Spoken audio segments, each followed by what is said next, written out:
Brighton has emerged as one of the Premier League's rising stars after finishing 6th in the last season.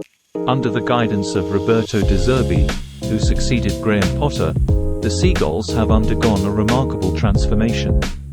They stand 4th in expected goals from open play. Their play style averages 4.11 passes per sequence, ranking 2nd in the league, and they stand 3rd in build-up attacks. Additionally, they maintain an average possession rate of 59.77%, a remarkable feat placing them among the top 3 in the league. This resurgence, led by Roberto De Zerbi, has propelled Brighton to new heights. Now, the question is, in a battlefield full of Premier League heavyweights, how did they manage such a successful season? Before we dive in, don't forget to subscribe the channel. How Brighton play. Chapter 1: Formation. They adopt a 4-2-4 formation when initiating play from deep areas or in the initial third of the pitch. The objective here is to expand the field both vertically and horizontally, carving out space between the lines. The Seagulls deploy deep position fullbacks and a compact double pivot, tightly connected with their 2 centre-backs. Meanwhile, the pair of strikers take up positions within the half spaces, slightly dropping between the lines. Simultaneously, the wingers secure high positions on the field. Brighton's wide forwards play a pivotal role in this setup. Their primary aim is to pin down the opponent's last line of defence, stretching them horizontally by hugging the touchline.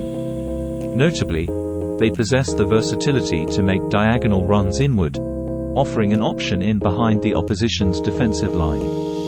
This strategic movement also curbs the advancement of the rival centre-backs, limiting their ability to challenge the Seagulls forwards. A significant asset in Brighton's build-up approach is their tightly knit interconnectedness on the field. 2 critical elements here are the formation of wide diamonds and the midfield box. These geometrical patterns enhance the options available to the ball carrier. The wide diamonds contains a centre-back, a deep-lying midfielder alongside a fullback, and a striker.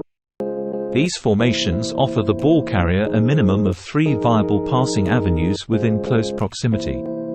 Chapter 2. A pivotal component in Brighton's build-up strategy lies in the active involvement of the goalkeeper, both during goal kicks and when the team is in settled possession within the penalty area. This tactical move gives the Seagulls a numerical advantage, creating an 11 against 10 scenario, as the opposition's goalkeeper typically doesn't engage in pressing. This explains why Roberto De Zerbi has leaned more towards utilizing Jason Steele, a player whose style aligns with this approach. Steele's exceptional ability to execute line-breaking passes and maintain possession under pressure enhances Brighton's tactics. The effectiveness of this tactic varies based on how the opposing team presses and which players they leave unmarked. Typically, when the ball is with the goalkeeper, one forward from the opposition initiates the press, while a centre-back provides cover in the shadows. This approach capitalizes on the notion that the goalkeeper is often considered the weakest player when in possession, acting as a pressing trigger for the opponents. However, Brighton often masterfully overcomes such pressing scenarios through a third-man combination, utilizing a player from the double pivot to locate an unmarked centre-back. This strategic alternative effectively bypasses the pressing opposition, maintaining possession and transitioning play smoothly. There are instances when opponents choose not to press Brighton's goalkeeper at all, thus designating him as the free player. This affords the goalkeeper more time to carefully choose a precise pass while allowing his teammates to strategically position themselves. Chapter 3. Another tactic used effectively by Brighton is press baiting, a technique designed to widen the gap between lines.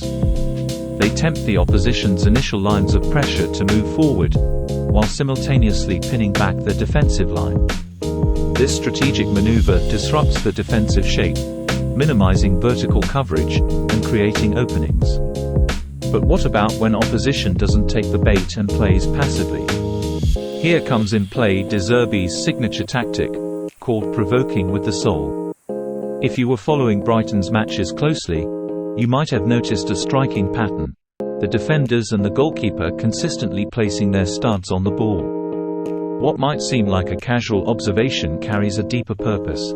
By placing the sole of their foot on the ball, Brighton's players elicit a reaction from their opponents, and this psychological manipulation works wonders, as opponents can't resist breaking out of the defensive structure to engage the ball carrier.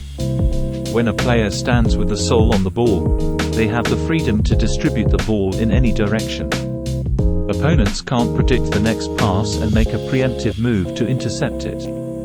In contrast, if a player uses the inside of their foot to control the ball, their passing options become limited. Chapter 4. A backward pass acts as a pressing trigger for most opponents. Since the ball doesn't pose a direct threat to the goal, it gives them the perceived safety to push up. Capitalizing on this press-baiting nature, Brighton strategically deploys backward passes to manipulate the opposition's movement. Additionally, the recipient of the backward pass gains a better angle for progressing the attack or locating a teammate who might have been out of reach previously. Brighton intricately employs this principle by positioning their centre-backs on varied horizontal lines. When one central defender has possession, his partner slightly drops deeper beside him, creating a diagonal angle for a backward pass. In the most common scenario, the ball carrier lures the opposition by placing his sole on the ball before executing the pass backward to his teammate. This seemingly simple action increases the pressure, as a new opponent may engage the recipient, ultimately generating more space between the lines or in behind. What's more, the diagonal backward pass takes slightly more time to travel than a conventional horizontal pass between centre-backs. This extra time grants the receiving central defender precious moments to assess the field and identify potential options. In wrapping up our exploration of Brighton's tactical prowess, it's crystal clear that their build-up and progression strategies rank among the finest globally, even earning Pep Guardiola's accolade as the best in the world. If you enjoyed the video, don't forget to give it a thumbs up and subscribe the channel for more such videos. See you in the next video.